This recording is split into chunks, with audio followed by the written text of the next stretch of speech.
এই চিরচেনা অন্ধকার ঘর আমাদের সকলকেই চলে যেতে হবে। আমরা ভুলে যাই সন্তানের মায়া পড়ে, সম্পদের মায়া পড়ে, টাকা পয়সার মায়া পড়ে এই ঘরটাতে আমাদেরকে একদিন চলে আমরা ভুলে যাই। কুল্লি নাফসিন জায়কাতিল মাউত, মৃত্যুর স্বাদ সকল প্রাণীকেই গ্রহণ করতে হবে। আমরা দুনিয়ার লোভে পড়ে আখেরাতকে ভুলে যাই, আল্লাহকে ভুলে যাই, মসজিদ ভুলে যাই, মাদ্রাসা ভুলে যাই, শুধু শুক্রবারে জুমার নামাজটা পড়তে আসি। অথচ এটাই হচ্ছে আমাদের শেষ গন্তব্য, এটাই হচ্ছে কবর। এখান থেকে কেউ মুক্তি পাবে না যদি ঈমান নিয়ে আসে। কবর দিনে ডাক দিয়ে মানুষকে বলে আনা বাইতুদ্দুত, এই ঘরটা হচ্ছে অন্ধকার ঘর, এটা পোকা মাকড়ের ঘর, সাপ বিচ্ছুর ঘর।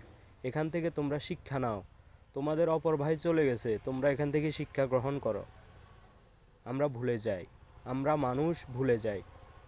যেমন আদম আলাইহিসসালাম ভুলে গিয়েছে, আমরাও সেভাবে ভুলে যাই। কিন্তু এখান থেকে শিক্ষা গ্রহণ করা উচিত ছিল আমাদের।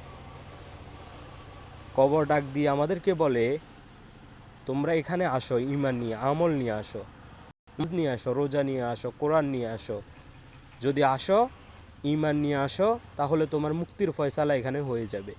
আর যদি ঈমান নিয়ে আসতে না পারো, আমল নিয়ে না আসতে পারো, তোমার জন্য চিরন্তন জাহান্নাম অপেক্ষা করতেছে।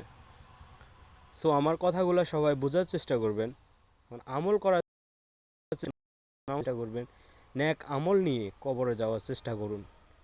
কারণ দুনিয়াতে আপনার কিছুক্ষণের জন্য এই দুনিয়া ছেড়ে আপনাকে একদিন চলে যেতে হবে।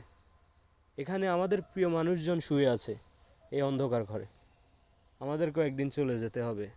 এখান থেকে শিক্ষা গ্রহণ করুন। সকলে ভালো থাকুন, সুস্থ থাকুন। আসসালামু আলাইকুম ওয়া রাহমাতুল্লাহ।